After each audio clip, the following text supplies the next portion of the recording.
আসসালামু আলাইকুম রহমতুল্লাহি ওবারাকাতুহু। ডাক্তার মুফতি কেজে মুফতি।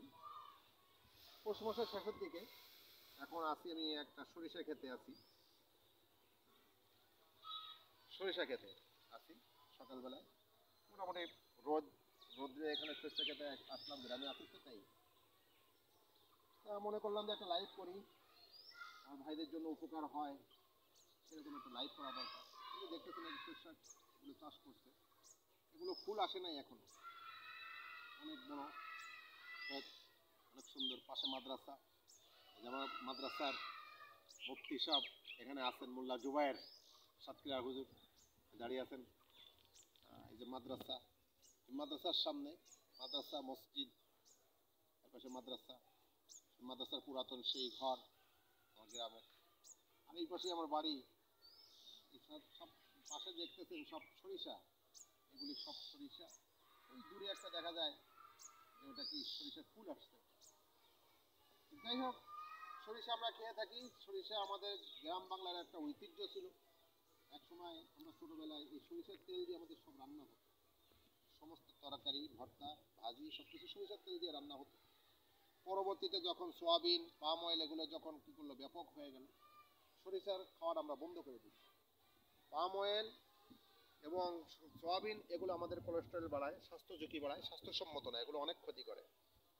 তো সরিষার খাওয়ার দ্বারা কোলেস্টেরলের কোনো সমস্যা বাড়বে না, বরং কোলেস্টেরল রোগীর জন্য, হার্টের রোগীর জন্য সরিষা খাওয়াটা অত্যন্ত উপকারী।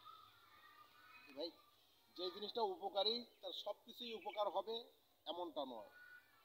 অনেক সময় আমরা জানি না যে আমরা খাচ্ছি, এই খাওয়ার দ্বারা যে কি হবে। আমরা যে সরিষা যে দেখতেছেন, এই সরিষাটা আটি আটি করে বাজারে কি করা হয়, শাক আকারে বিক্রি করা হয়। সরিষার তেল উপকার, সরিষা বাটা খাওয়ার দ্বারা উপকার হবে। সরিষা বাটা দিয়ে যদি চিতই পিঠে খাওয়া হয় অনেক মজা লাগে এবং স্বাস্থ্যসম্মত। কিন্তু এই সরিষার শাক খাওয়ার দ্বারা অনেক ক্ষতি হবে। এই সরিষার শাক খাওয়ার দ্বারা ত্রিদোষ তৈরি হয়, এবং এটা শাকের মধ্যে সব থেকে নিকৃষ্ট শাক হলো সরিষার শাক। কিন্তু এটা ব্যাপক আকারে বিক্রি হচ্ছে, এটা স্বাস্থ্যের জন্য ঝুঁকি বাড়ায়। আর বিশেষ করে যাদের প্রস্রাবের সমস্যা আছে এবং পায়খানার যারা সমস্যা আছে তাদের জন্য অনেক ক্ষতিকর। এটা বহুমূত্র রোগ যাদের আছে, ডায়াবেটিস যাদের আছে, এদের জন্য এটা প্রস্রাবের মাত্রা বাড়ায় দিবে। বদহজমের সমস্যা যাদের আছে তাদের বদহজম বাড়াবে। এজন্য পারতপক্ষে এই সরিষার শাক না খাওয়া উচিত।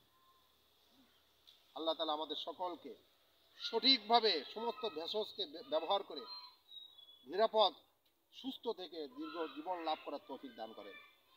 তবে হ্যাঁ, এই সরিষার ক্ষেতে আর একটা জিনিস দেখা যাচ্ছে, তাদেরকে না দেখাইলে না। এই যে এটা আমরা দেখতেছি, এটা হলো বেতো শাক, আমাদের গ্রামে বাংলায় বলে এটা বেলে শাক বলে। এটাকে বেলে শাক বলে। সরিষার ক্ষেতের মধ্যে এটা দেখা যায়। এই যে বেলে শাক আছে, এই বেলে শাকটা অত্যন্ত উপকার। হ্যাঁ, এটা অত্যন্ত পুষ্টিকর, এর মধ্যে অনেক আয়রন আছে, হ্যাঁ, ক্যালসিয়াম আছে। এই জন্য আমরা কি করব, এই যে বেলে শাকটা এটা খাওয়ার জন্য চেষ্টা করব। যে বেলে শাকটা আমি আপনাদেরকে তুলে দেখাই, এই বেলে শাকটা আমরা খাওয়ার জন্য চেষ্টা করব। এটা অনেক উপকার, অনেক স্বাস্থ্যসম্মত, এটা পুষ্টিকর, এটা হজম শক্তি বাড়ায়। এটা এজন্য এটা খাওয়ার জন্য আমরা চেষ্টা করব। কিন্তু সরিষার শাক আমরা খাবো না। আর একটা জিনিস আমাদেরকে না দেখালেই নয়, যেহেতু আমরা লাইভ করতেছি, এই যে আমরা বলি অনেক সময় দূর্বাঘাস আমরা চিনি না। এই যে এগুলো হলো দূর্বাঘাস, এই যে দূর্বাঘাসের মধ্যে কুয়াশা পড়ে আছে, শিশির পড়ে আছে, এগুলো হলো দূর্বাঘাস। এই যে দূর্বাঘাসটা, এই দূর্বাঘাসের আমাদের ভেষজ গুণ আমাদের জানা দরকার। আলহামদুলিল্লাহ, এটা দিয়ে আমি অনেকের জন্য অনেক উপকার আমি হাতে নাতে পেয়েছি। যাদের রক্ত শূন্যতা আছে, যে রক্ত শূন্যতা বিরাট দেওয়া লাগে, রক্ত তৈরি হয় না, তারা যদি এই দূর্বাঘাসকে ছেঁচে যদি সকাল বিকাল যদি কি করে টেবিল চামচের 1 চামচ করে যদি খায়, তাহলে তার রক্ত শূন্যতা দ্রুত কি হবে, দূর হবে, এবং দ্রুত তার রক্তের যে ঘাটতিটা এটা পূরণ হবে, নতুন রক্ত তৈরি হবে। এর জন্য যাদের রক্ত শূন্যতা আছে, আমরা ব্লাড না দিয়ে, আমরা এদিক সেদিকে দৌড়াদৌড়ি না করে আমরা এই দূর্বাঘাসের রস খাওয়ার জন্য চেষ্টা করব। আল্লাহ তাআলা আমাকে আপনাকে সকলকে সুস্থ, নিরাপদ স্বাস্থ্য এবং দীর্ঘ নেক হায়াত দান করেন। আল্লাহ হাফেজ, সকলে ভালো থাকবেন। আসসালামু আলাইকুম ওয়া রাহমাতুল্লাহ।